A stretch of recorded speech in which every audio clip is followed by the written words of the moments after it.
పరిశుద్ధ బైబిల్ గ్రంథంలో నుండి సమూయేలు 2వ గ్రంథము 5వ అధ్యాయము మొదటి 3 వచనాలు మనం చదువుదాం. సమూయేలు 2వ గ్రంథము 5వ అధ్యాయము మొదటి 3 వచనాలను మనం చదువుదాం. ఇశ్రాయేలు వారి సకల గోత్రముల వారు హెబ్రోనులో దావీదు వద్దకు వచ్చి, చిత్తగించుము, మేము నీ ఎముకనంటిన వారము, రక్త సంబంధులము. పూర్వకాలమున సౌలు మా మీద రాజై ఉండగా నీవు ఇశ్రాయేలును నడిపించువాడవై ఉంటివి.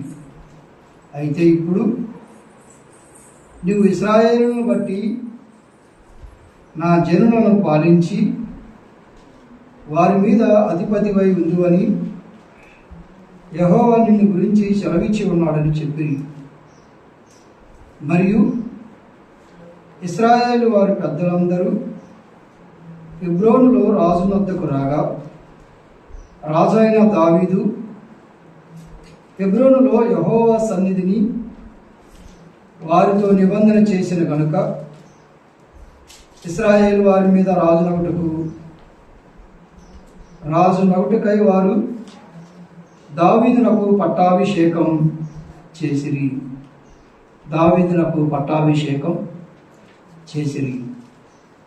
చదవబడిన ఈ లేఖన భాగాలను, మిగతా ఇతర లేఖన భాగాలను దేవుడే మన వినికిడిలో దీవించి ఆశీర్వదించును గాక.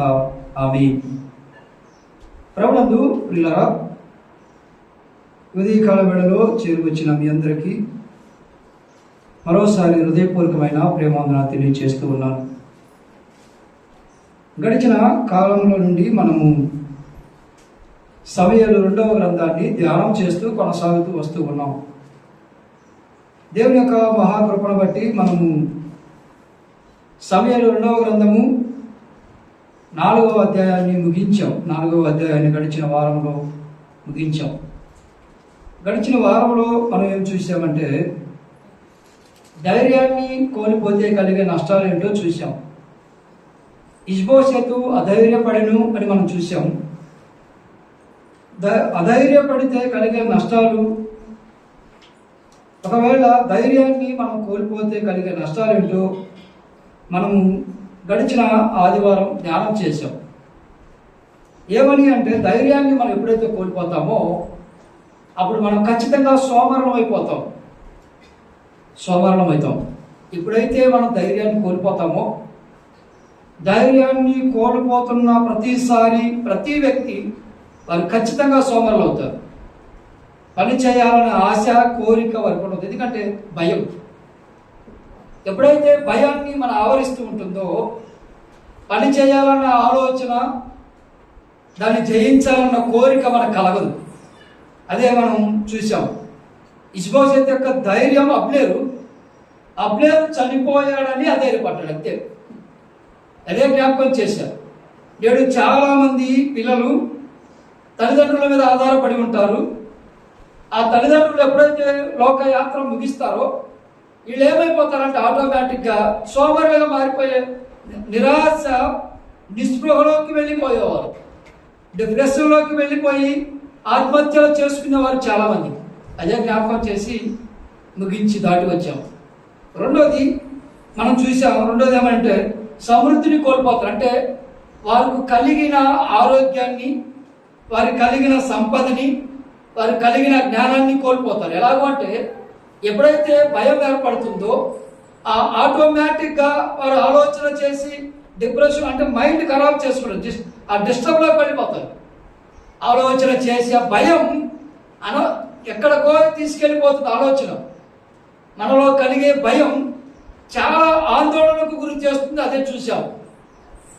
సమృద్ధిని కోల్పోయింది. అంటే ఇష్బోషెతు ఇశ్రాయేలు పరిపాలిస్తున్నవాడు, తనకున్న సమృద్ధి ఏంటంటే ఇశ్రాయేలు పరిపాలించే రాజు ఇప్పుడు ఏం చేస్తున్నాడంటే నిద్రపోతూ ఉన్నాడు.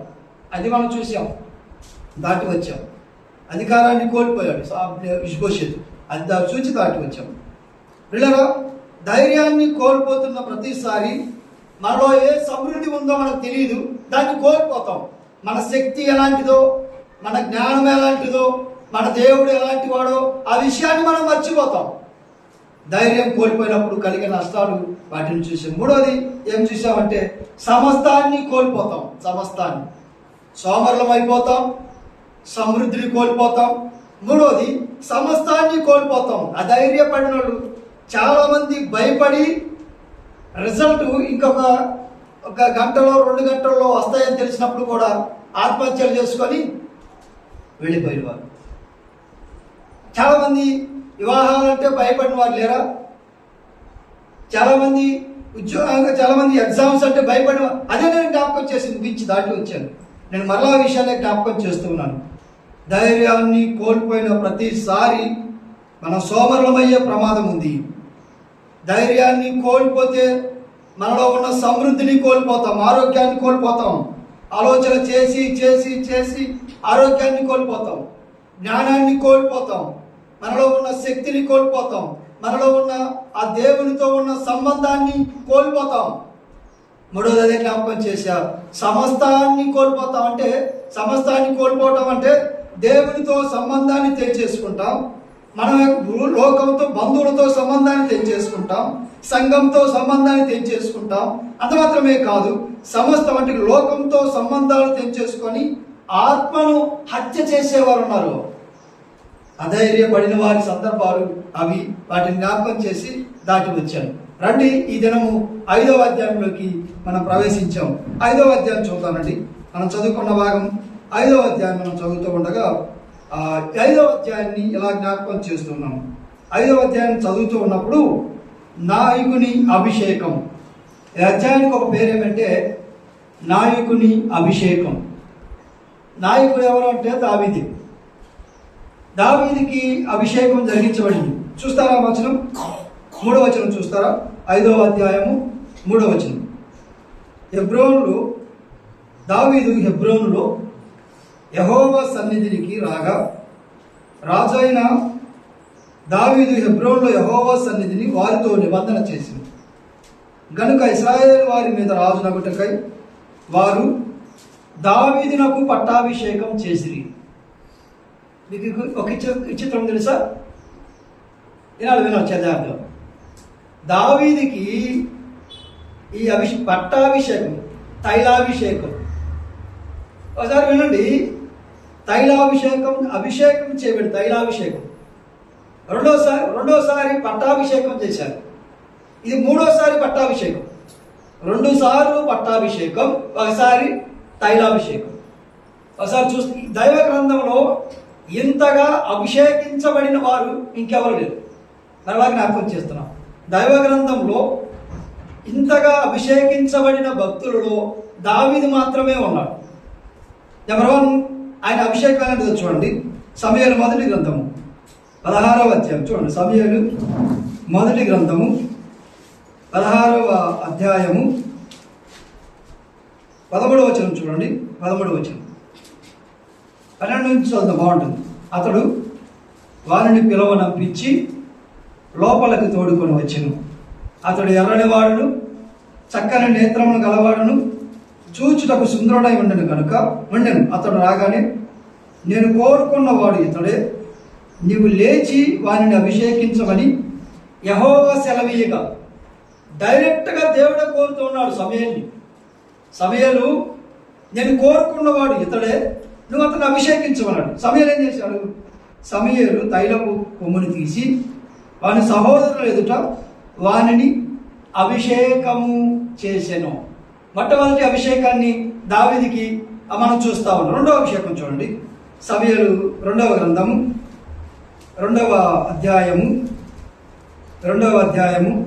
4వ వచనం చూడండి. 4వ వచనం. అంతటా యూదావారు అక్కడికి వచ్చి యూదావారి మీద రాజుగా దావీదునకు పట్టాభిషేకం చేసిరి. ఇది 2వ అభిషేకం. అది తైలాభిషేకం, దేవుడు కోరుకున్నవారు. ఇది మనుషులు చేసే అభిషేకం, పట్టాభిషేకం. మనుషులు 2 సార్లు పట్టాభిషేకం చేశారు. ఈ మనుషుల 2 సార్లు పట్టాభిషేకం కంటే ప్రాముఖ్యమైనది ఏంటంటే దేవుడు తైలాభిషేకం చేశాడు. అంటే దేవుడు దావీదును ఎన్నుకున్నాడు. మనుషుల ఎన్నిక కాదు కానీ మనుషుల ఎన్నిక కంటే దేవుని ఎన్నిక ముఖ్యం. ఈ మనుషులు 2 సార్లు ఎప్పుడు ఎన్నుకున్నారు? ఎప్పుడైతే దావీదుని డైరెక్ట్గా ఎవరు ఎన్నుకున్నారు? దేవుడే ఎన్నుకున్నాడు. దావీదు ఎన్నిక మనుషులు కాదు. దావీదు ఎన్నిక మనుషులు కోరుకున్నది కాదు. దావీదు యొక్క నియామకం దేవుని మనస్సులో నుండి వచ్చిన, దేవుని హృదయపూర్వకంగా జరిగించిన కార్యం. ఏమండి, ఒక వ్యక్తిని ఎన్నుకోవాలంటే దేవుని ప్రణాళిక ఉండాలి, దేవుని చిత్తం ఉండాలి, దేవుని యొక్క నడిపింపు ఉండాలి. దావీదు ఎన్నికలో దేవుని యొక్క హస్తాన్ని మనం చూస్తూ ఉన్నాం. మొదటి అభిషేకం తైలాభిషేకం, అది దేవుని యొక్క అభిషేకం. రెండు ఎన్నికలు మనం చూస్తూ ఉన్నాం. యూదావారందరూ వచ్చారు. యూదావారందరూ వచ్చి యూదావారు మా మీద రాజుగా ఉండమని దావీదుని పట్టాభిషేకం చేశారు. అది మొదటి మానవుల యొక్క పట్టాభిషేకం.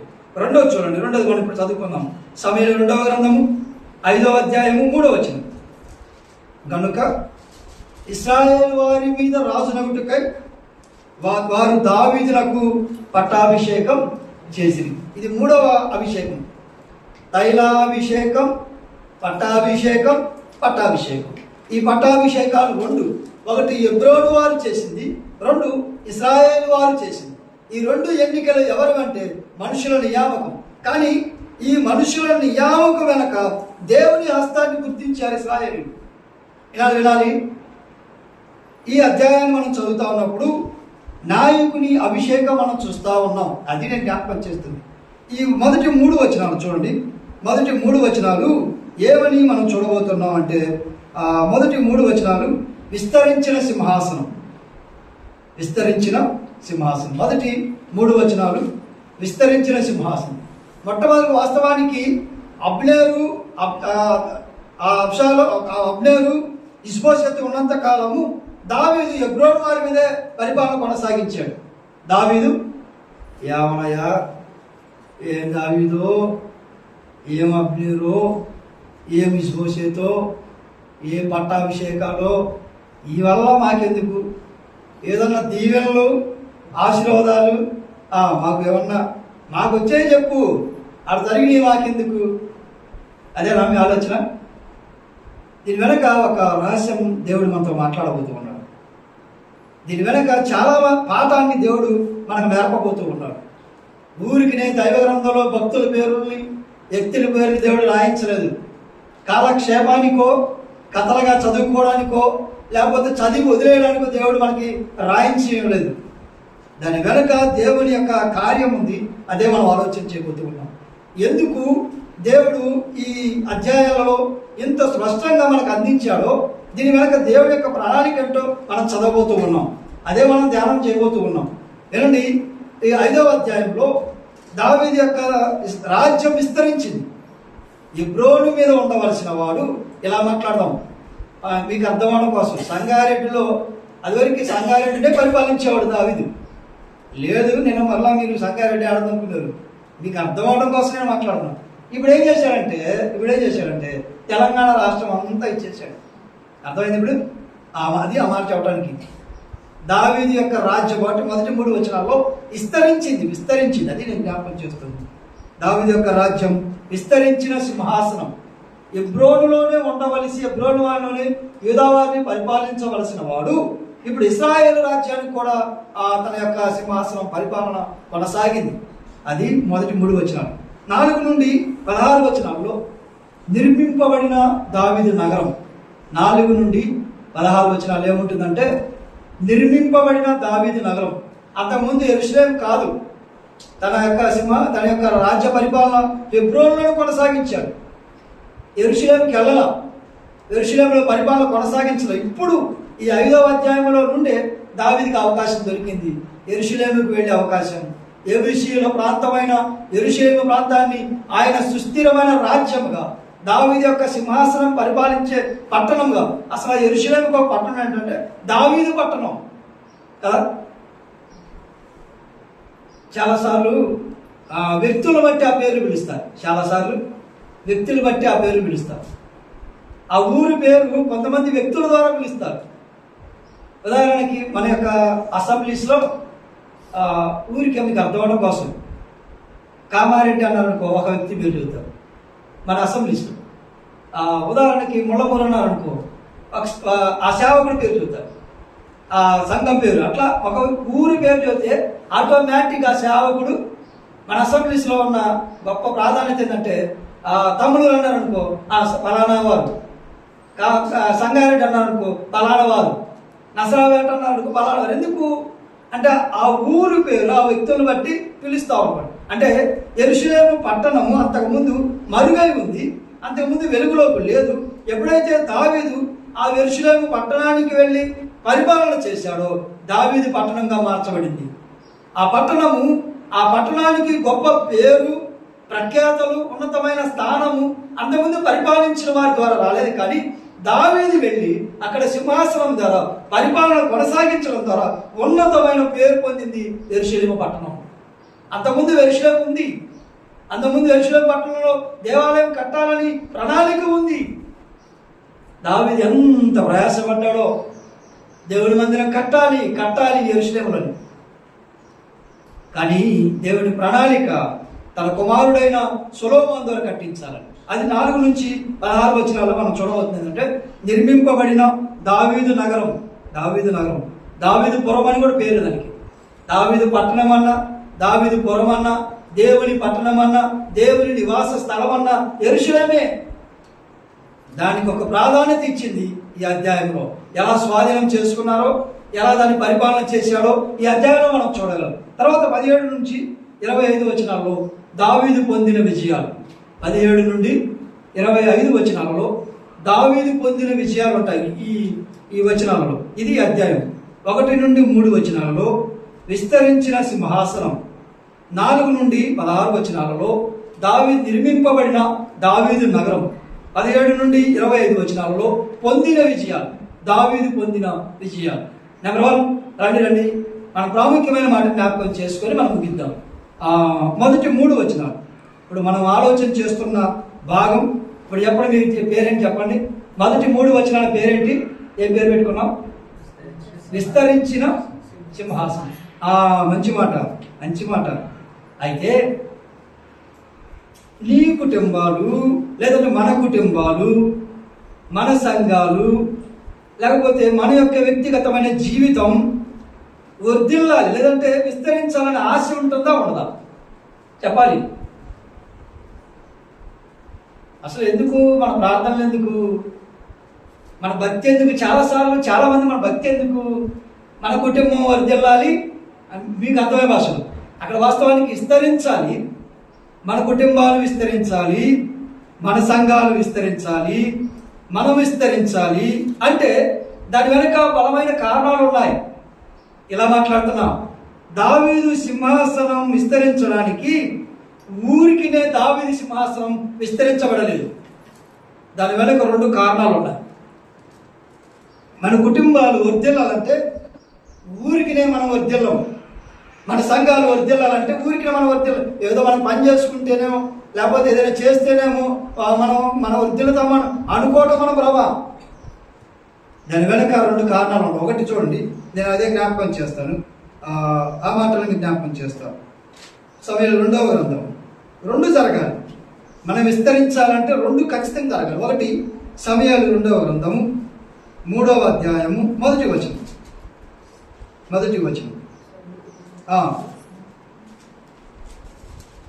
సౌలు కుటుంబీకులకును దావీదు కుటుంబీకులను బహుకాలం యుద్ధము జరగగా దావీదు అంతకంతకు ప్రబలనన్నా వర్ధిల్లనన్నా ఒకటే. దావీదు అంతకంతకు వర్ధిల్లును, సౌలు కుటుంబం అంతకంతకు నీరసిల్లు. అంటే దావీదేమో వర్ధిల్లుతా ఉన్నాడు, సౌలు కుటుంబీకులేమో నీరసిల్లిపోతూ ఉన్నారు. వినండి, శరీర సంబంధులేమో వర్ధిల్లుతూ ఉన్నారు. చాలా సందర్భాల్లో మనం చూస్తున్నదే కదా. చాలా సందర్భాలలో శరీర సంబంధులు అంటే దేవుని భక్తి చేయని వారు, దేవుణ్ణి ఎరగని వారు, దేవుని అంటే భయం లేని వారు, దేవుని ఎప్పుడో నెలకోసారో 2 నెలలకోసారో అసలు దేవుని సన్నిధికి వాళ్ళేమో బాగున్నారు, వాళ్ళేమో ఉన్నతమైన స్థానంలో ఉన్నారు. వారం వారం చర్చికి వచ్చి స్తుతులు చెల్లించి కానుకలు ఇచ్చి దేవుని యందు భయభక్తులు కలిగి జీవించే వీరేమో నీరసండిపోతున్నారు. ఏంటంటే ఇక్కడ ఆపోజిట్ చెప్తున్నాం, మళ్ళీ గమనించండి. దావీదు వర్ధిల్లాడు, దాని వెనక కారణాలు చెప్తాం. సౌలు నీరసిల్లాడు. కానీ వాస్తవానికి దేవుని నేటి కాలంలో దేవుని మీద ఆధారపడిన భక్తులేమో నీరసిల్లిపోతున్నారు, దేవుడిని ఎరగని ప్రజలేమో వర్ధిల్లుతా ఉన్నారు. కారణం ఏంటంటే ఇక్కడ మనం 3 మాటలు చూసి మనం ముగిద్దాం. ఒకటి నేను జ్ఞాపకం చేస్తున్నాను. ఒకటి మనము విస్తరించాలి అంటే ఒకటి ఏముండాలంటే తోడు ఉండాలి. ఆ మాట చూడండి, ఆ మాటని జ్ఞాపకం చేయడానికి ఇష్టపడు. దేవుని తోడు. సమయలు 2వ గ్రంథం 6వ అధ్యాయం. సమయలు 2వ గ్రంథము లేదంటే 7వ సమయలు 7వ అధ్యాయం చూడండి. 7వ అధ్యాయం 9వ వచనం.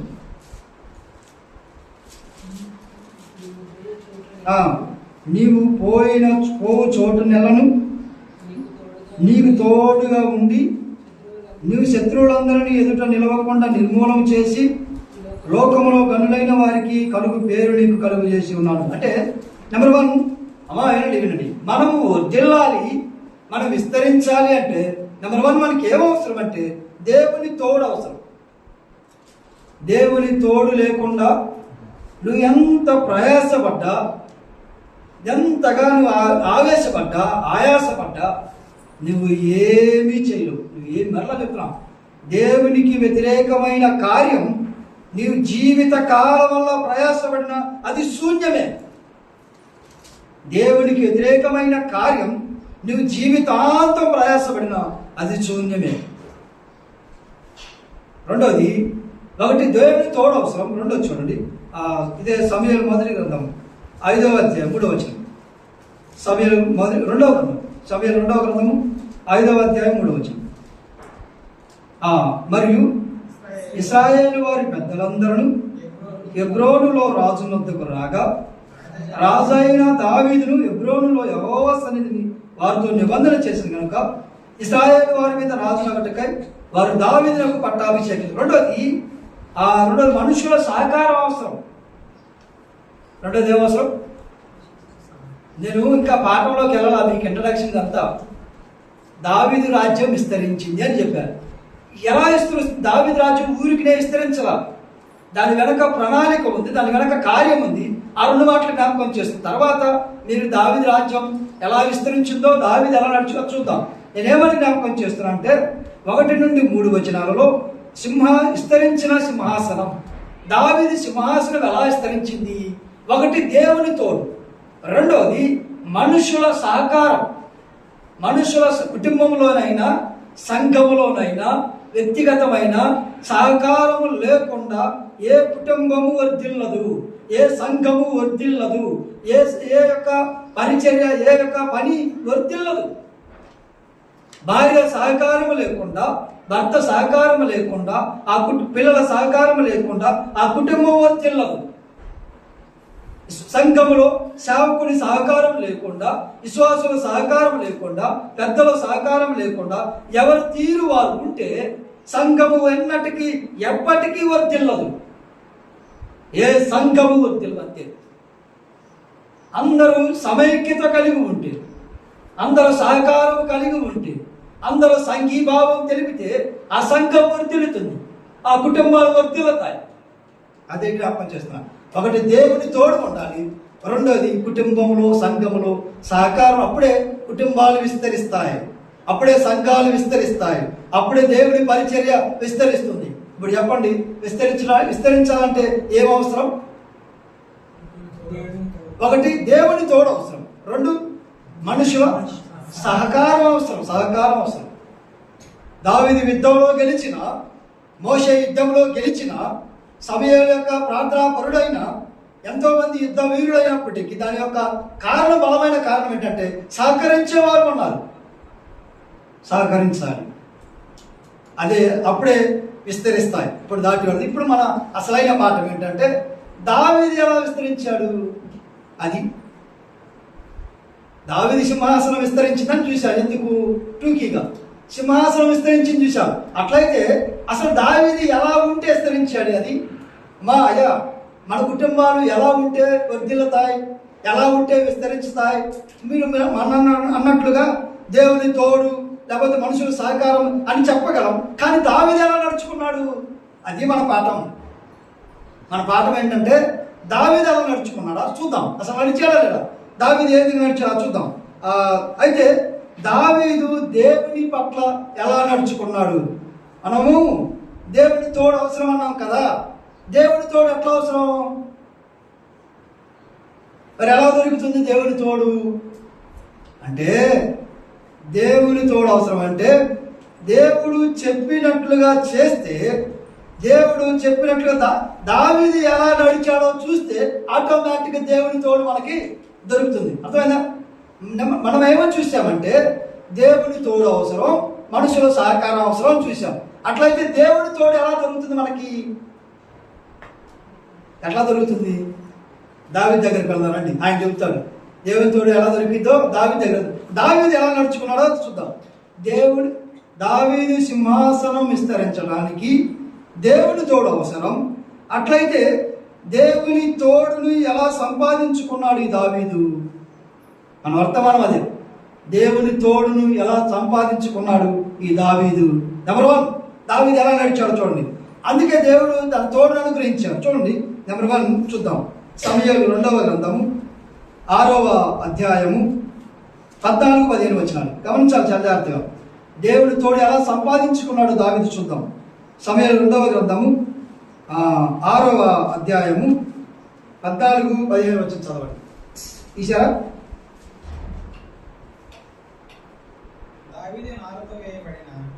దావీదు 6వ అధ్యాయము అదే చదువుతుంది మీరు 14-15. ఎట్లనగా యెహోవా మందసమును మోయువారు 6 అడుగులు సాగగా ఎద్దు ఒకటియు క్రొవ్విన దూడ ఒకటియు వధింపబడిను. దావీదు నారతో నేయబడిన ఎఫోదును ధరించిన వాడై శక్తి కొలది యెహోవా సన్నిధిని నాట్యమాడుచుండును. ఇలాగున దావీదు ఇశ్రాయేలందరూ ఆర్భాటముతోను బాకానాదములతోను యెహోవా మందసమును తీసుకొని రాగా. వినండి. నెంబర్ 1, దావీదుకి దేవుని తోడు ఎలా దొరికింది అంటే ఎలా దొరికింది? దావీదు దేవుని మందసం కిర్యాతైరంలో ఆగిపోయింది. దేవుని మందసాన్ని తిరిగి యెరూషలేము పట్టణానికి, హెబ్రోనులో ఉన్న ఆ యెరూషలేములో ఉన్న పట్టణాన్ని తీసుకొని రావాలని దావీదు ఆ మందసాన్ని తీసుకొని వస్తున్న సమయంలో తనను ఎఫోదును ధరించి దారిలో ఏం చేస్తూ ఉన్నాడు? మందసం ఎదుట నాట్యం చేస్తూ వస్తూ ఉన్నాడు. ఎందుకు చెప్పాలి? ఎందుకు? జనాలు చూడాలనా? లేకపోతే నేనే రాజుననే? పై వస్త్రము లేనివాడై కేవలం ఎఫోదును మాత్రమే ధరించి ఆ వీధులమ్మటి ఆ మందసం ఎదుట డాన్స్ వేస్తూ నృత్యం చేస్తూ కొనసాగుతూ వస్తూ ఉన్నాడు. వందల మంది చూస్తూ ఉన్నారు, వేల మంది చూస్తూ ఉన్నారు. దావీదు నాట్యం చేయడం, దేవుని సన్నిధిలో అనగా ఆ ఎఫోదును ధరించడం వందల మంది వేల మంది చూస్తూ ఉన్నారు. అయినను దావీదు ఏం చేసి, దావీదెవరు? ఇలా ఈ మాట పట్టుకోండి. దావీదెవరు? రాజు. అంతేనా? దావీదెవరు? ఒక రాజు ఒక మందసం ఎదుట, దేవుని మందసం ఎదుట నాట్యం చేస్తూ ఉన్నాడు. దాని భావం ఏంటంటే మనుషులు ఏమైనా అనుకొని, మనుషులు ఎలాగైనా కొనసాగని, నేను మాత్రం నా దేవుణ్ణి ఆరాధించడం ఆపను. ఆరాధించే విషయంలో, దేవుని గణపరిచే విషయంలో, దేవుణ్ణి స్తుతించే విషయంలో మనుషుల యొక్క వెన్నికను, మనుషుల యొక్క ప్రణాళికను, మనుషుల యొక్క ఆలోచనలు ప్రక్కన పెట్టిన వాడు దావీదు. ప్రియులారా వినండి, మనము దేవుని తోడు మనకు ఉండాలంటే మన ఆరాధన ప్రాముఖ్యమైనది. మనుషుల కోసమో, వ్యక్తుల కోసమో, సమాజం కోసమో, వేటి కోసమో మన ఆరాధన మనం ఆపివేయవద్దు. దావీదు సింహాసనంలో బిజీగా ఉండవలసిన వాడు కదా. దావీదు కంటే బిజీగా మనం చెప్పాలి. రాజు కంటే మనం బిజీనా? అంత సెలబ్రిటీవా మనము? దేవుని సన్నిధిలో ఆరాధించకుండా, దేవుని సంఘములో కనబడకుండా, దేవునితో సహవాసం చేయకుండా చాలా మందికి పార్ట్ టైం అయిపోయింది. ఆ రొట్టె విరిచి ఎంతసేపు ఉంటారు? రొట్టె విరిచిందని అది పుచ్చుకోవటం, వెళ్ళిపోవడమే. కానీ దావీదు బహిరంగంగా సమాజంలో అందరూ, అనేకులు, స్త్రీలు, పురుషులు, పిల్లలు, వృద్ధులు అనేకులు చూస్తూ ఉండగా ఎవరు ఏమనుకున్నా సరే నేను మాత్రం నా దేవుని సన్నిధిలో నేను ఆరాధించాలి, స్తుతించాలి. వీళ్ళరా, మన ఆరాధన సరైనది అయితే, మన ఇంటెన్షన్, మన కోరిక కేవలం దేవుని మీద మన తలంపులు నింపుకొని మనం కొనసాగినట్లయితే దేవుని తోడు మనకు దొరుకుతుంది. అర్థమవుతుందా? దేవుని తోడు మనకి దొరుకుతుంది. దావీదు సింహాసనం విస్తరించడానికి బలమైన కారణం ఏంటంటే, దేవుని ఆరాధించే విషయంలో దావీదు ఎన్నడూ వెనుకంజ వేసిన వాడు కాదు. దావీదు దేవుని స్తుతించడంలో, ఆరాధించడంలో, దేవుని కనబరచడంలో ముందున్నవాడు. అంటాడు, ఇశ్రాయేలు దేవుడే దేవుడు, భూలోకమందు నివాసులందరూ ఆయనే దేవుడిని తెలుసుకోవాలి. పిల్లరా, ప్రతి చిన్న విషయానికి మనం ఆగిపోయి దేవుని సన్నిధిని నిర్లక్ష్యం చేసి, దేవుని సన్నిధిని ఆగిపోతూ నిర్లక్ష్యం చేస్తూ మన ఇష్టం వచ్చినట్లుగా మనం కొనసాగితే దేవుని తోడు మనకు దొరకదు. ఎప్పుడైతే దేవుని తోడు మనకు లేదో మన సంఘాలు విస్తరించవు, మన కుటుంబాలు విస్తరించవు, మనము విస్తరించము. అర్థమవుతుంది అనుకుంటా. మనం విస్తరించాలన్నా, మన సంఘాలు విస్తరించాలన్నా, మన కుటుంబాలు విస్తరించాలన్నా, వర్ధిల్లాలన్నా దేవుని తోడు అవసరం. దేవుని తోడు ఎలా వస్తుంది అంటే మనం దేవునిని ఆరాధించే క్రమంలోనే దొరుకుతుంది. ఎలా ఆరాధిస్తున్నాం? ఎన్నెన్నో సమస్యలతో నింపుకొని వచ్చి దేవుని సన్నిధిలో కూర్చొని ఆరాధించడం కాదు, గేట్ బయటే మొత్తం వదిలేయాలి. అసలు వాస్తవానికి ఒక భక్తుడు అంటాడు, శనివారం రాత్రి నుంచేనంట, శనివారం సాయంత్రం నుంచే సిద్ధపడాలంట. ఒక దైవ సేవకుడు చెప్తూ ఉండి నన్ను విన్నాను. శనివారం సాయంత్రం నుంచి అంట రేపు ఎలా ఆరాధన చేయాలి, ఎలా ఉండాలి, ఎలా స్తుతులు చెల్లించాలి, ఎలా దేవుని సన్నిధిలో గడపాలి, ముగింపు వరకు నేను ఎలా ఉండాలి, ఎలా ఆయన తలంపులు, ఆయన శిలువ కార్యాన్ని శనివారం రాత్రి నుంచే నింపుకోవాలంట. ఉందా మనకు అలాంటి ఆలోచన? అరే, రావడమే ఒక వ్యక్తి, వచ్చినా కూడా ఇంకా ఆలోచనలన్నీ ఒక వ్యక్తి. ఎప్పుడు చాలా సంఘాల్లో ఎప్పుడు ఇంటికి వెళదామా, ఎప్పుడు కళ్ళు మూసి, చాలా స్థలాలలో కళ్ళు ఇది కానుకలు వేస్తారు కదా, కానుకలేసి స్తుతులు చెల్లించే లోపు, కళ్ళు తెరిచే లోపు అసలు గమనం కూడా దొరకరు కొంతమంది. ఎక్కడ వీళ్ళు చూస్తే పట్టుకుంటారేమన్నట్టుగా కానుకలు వేస్తారు, కళ్ళు మూసుకునేసరికి కళ్ళు తెరిచే లోపల పారిపోతారు. ఇలా ఆరాధన చెల్లదు. ఎందుకంటే వీళ్ళ ఉద్దేశం ఏంటి? అదేదో ప్రసాదంలాగా, అదేదో తీర్థంలాగా పుచ్చుకొని వెళ్ళిపోవాలి అంతే. కోరిక ఏంటి? అదే ఆ రొట్టె ముక్క తీసుకొని రసవంతం తాగి వెళ్ళిపోతే ఆరాధన చేసామని భ్రమలో బ్రతుకుతూ ఉన్నారు చాలా మంది. నీ జీవిత కాలం అంతా అలా చేసిన దేవుని తోడు దొరకదు. నువ్వు ఇంకా నష్టపోతావు. జాగ్రత్త. రోగులను, బలహీనులను చాలా మంది నిద్రించుతున్నారు. జాగ్రత్త.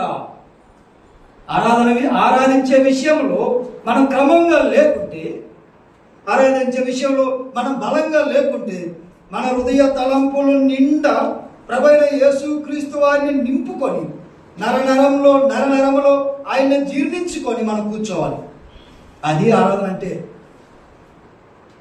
ఆరాధనలో మనం ఇక్కడ, మన ఆలోచన ఎక్కడో కాదు, మన తలంపులు ఎక్కడో. అలాంటి ఆరాధన చెల్లదు. దావీదుని ఎంతో మంది చూస్తూ ఉన్నారు. తన భార్య ఎవరమే? మీకాలు నవ్వుతా ఉంది.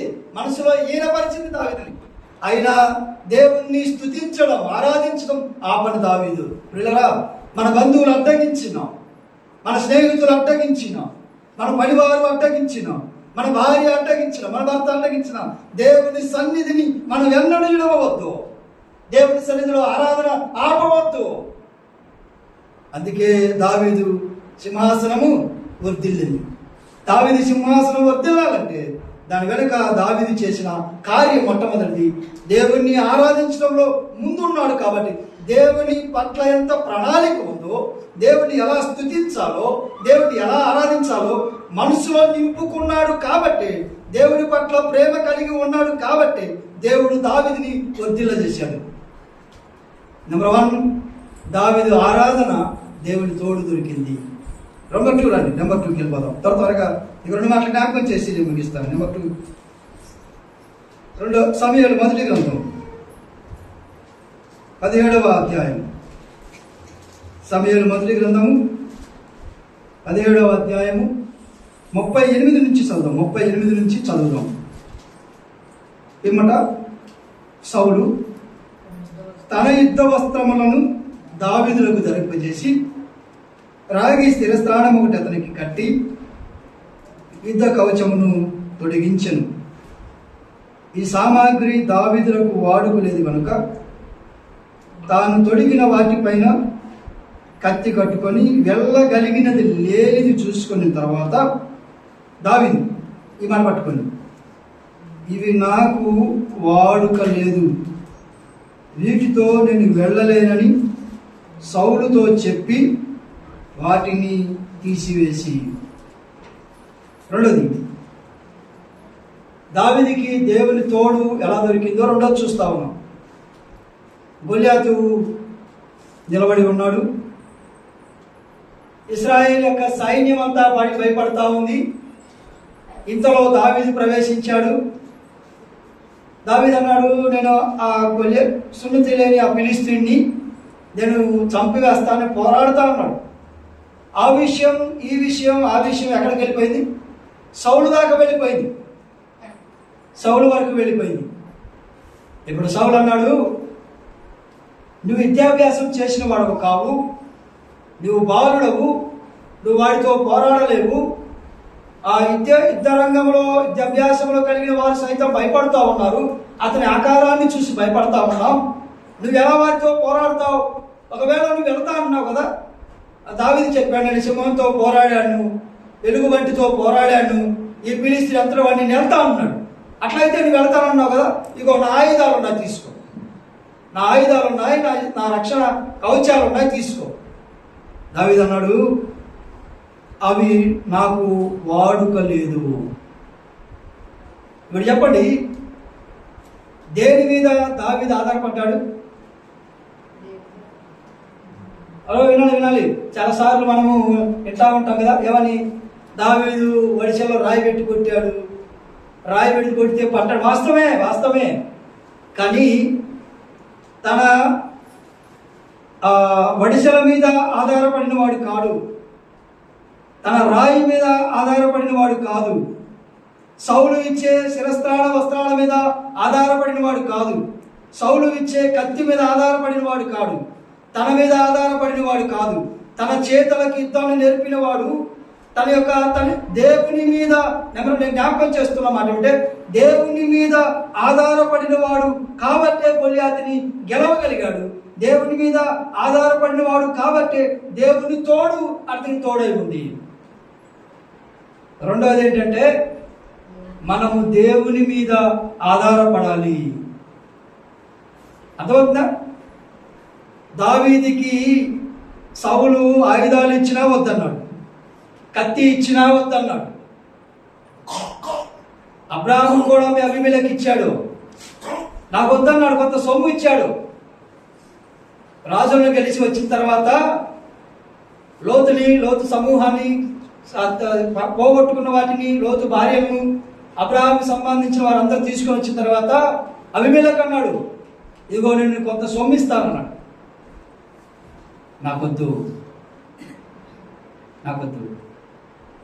ఏనండి, దావీదు అంటారు, నాకు ఇవి వాడుక లేదు అన్నాడు. దాని భావం ఏంటంటే, నాకు ఎవరి తోడుంది? నేను ఎవరి మీద ఆధారపడ్డాను? నేను ఈ వస్తువుల మీద ఆధారపడలేను. నేను ఈ కత్తుల మీద, ఈ ఆయుధాల మీద, నేను లేకపోతే వీటికి సంబంధించిన వాటి మీద నేను ఆధారపడలేను. నా ఆధారం, నా ధైర్యం, నా బలం నా దేవుడే. ఎవరు? జీవము కలిగిన దేవుడే నా దేవుడే. జీవము కలిగిన యెహోవాయే నా దేవుడు. వినరా? అదే కాలం మన ఆధారం మన దేవుడే. దేవుని మీద ఆధారపడడం నేర్చుకోండి, నేర్చుకుందాం. ఎన్నో అద్భుతాలను మనం చూస్తాం.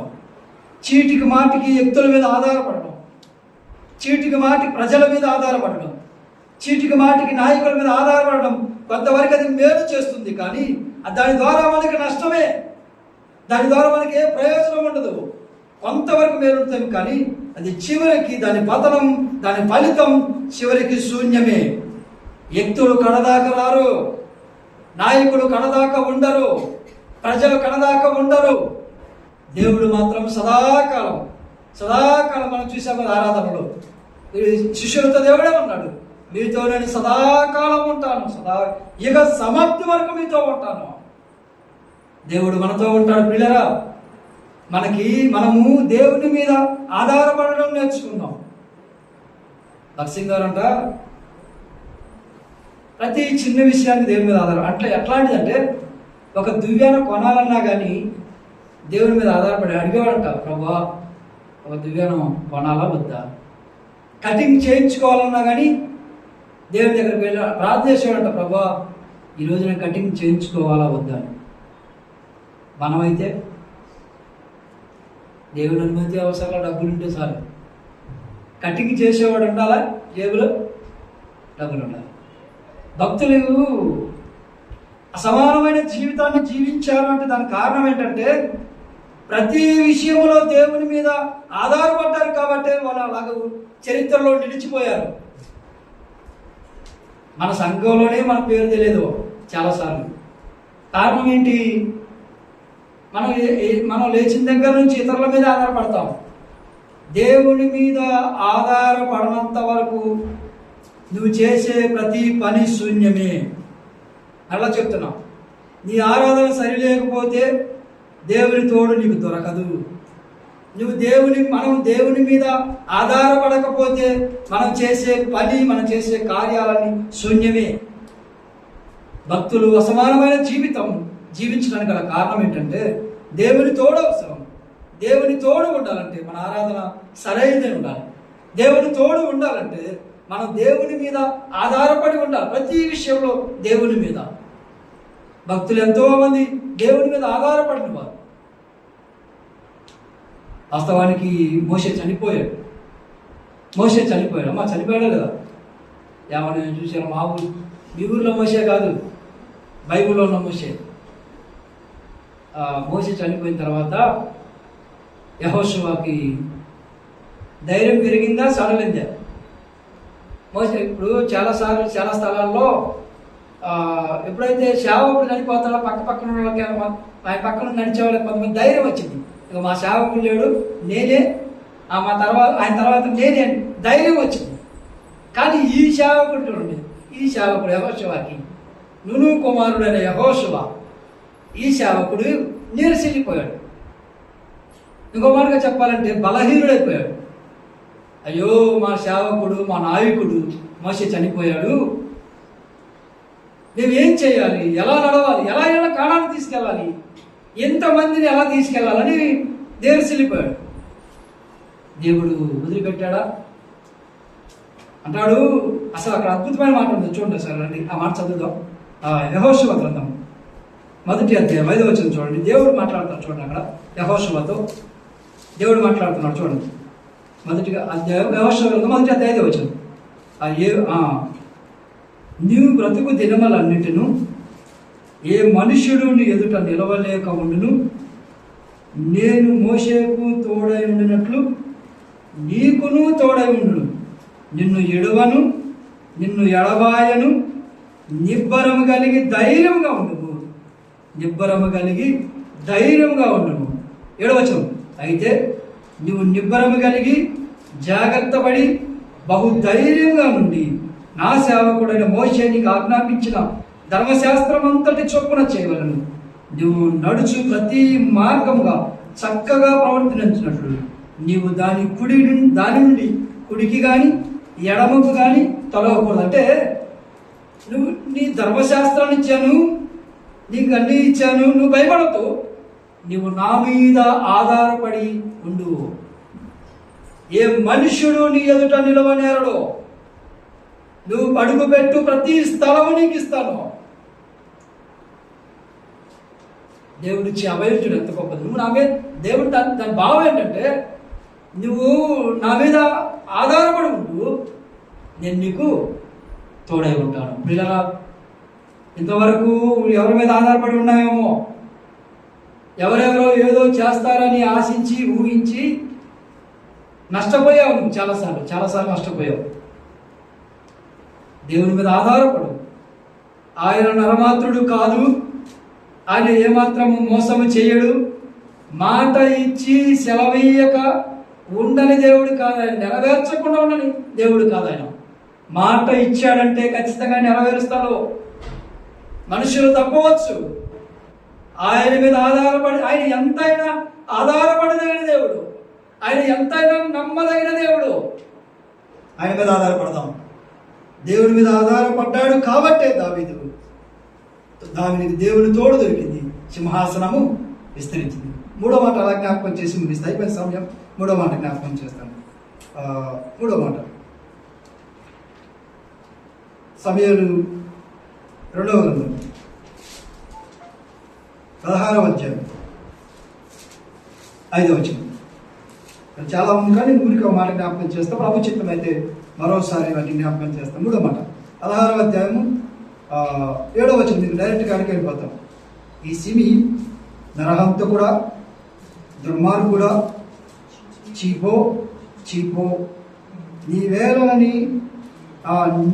వలనని నీవు ఎలగొట్టిన సౌలు ఇంటి వారి హత్యని యెహోవా నీ మీదకి రప్పించి యెహోవా నీ కుమారుడని అబ్షాలోము చేతికి రాజ్యం అప్పగించి ఉన్నాడు. నువ్వు నరహంతకుడవు గనుకనే నువ్వు మోసంలో చిక్కుబడి ఉన్నావని చెప్పి రాజును శపింపగా, ఇతను ఎవరో తెలుసు, సిమి దావీదుని తిడుతూ ఉన్నాడు. అయిపోయింది ఆ సమయం. మూడో మాట అలా జ్ఞాపకం చేస్తా. ప్రభు చిత్తం అయితే మరోసారి నేను వాటిని అందిస్తాను. మూడో మాట ఏమంటే క్షమించడం తెలుసు. దావీదుకి క్షమించడం తెలుసు, పశ్చాత్తాపడటం తెలుసు. రెండు ఉండాలి. ఒక విషయం, దేవుని తోడు మనకు ఉండాలంటే మనం క్షమించాలి, దేవుని విషయంలో పశ్చాత్తాపడాలి. దాని గురించి తర్వాత మనం ఆలోచించేద్దాం. ఒకటేముంది, దేవుని తోడు మనకు ఉండాలంటే ఒకటే ఉండాలి, మన ఆరాధన సరైనది ఉండాలి. రెండోది, దేవుని మీద ఆధారపడి ఉండాలి. మూడవది, క్షమించాలి. అదే విధంలో మనం దేవుని సన్నిధిలో పశ్చాత్తాపడాలి. రెండు మాటలకు నేను జ్ఞాపకం చేశాను. ప్రభు చిత్తం అయితే మరోసారి నేను మూడో మాట జ్ఞాపకం చేస్తే ఏమనంటే, ఏ మాట మూడోది ఏంటి? క్షమించాలి. ప్రభు సన్నిధిలో బయట ప్రజలను క్షమించాలి. మనం చేసే తప్పులను దేవుని సన్నిధిలోకి వచ్చి పశ్చాత్తాపడాలి. అప్పుడే దేవుడి తోడు మనకు ఉంటుంది. ఎలా క్షమించాడో, ఎవరిని క్షమించాడో అది తర్వాత చూద్దాం. ఎందుకు క్షమించాడో అది మనం చూద్దాం. తదుపరి ఆయన ఎలా పశ్చాత్తాపడ్డాడో ప్రభు చిత్తమైతే మరోసారి వాటిని జ్ఞాపకం చేస్తూ ముందుకు కొనసాగడానికి పరిశుద్ధాత్మ దేవుడు నన్ను బలపరిచి ముందుకు నడిపించును గాక.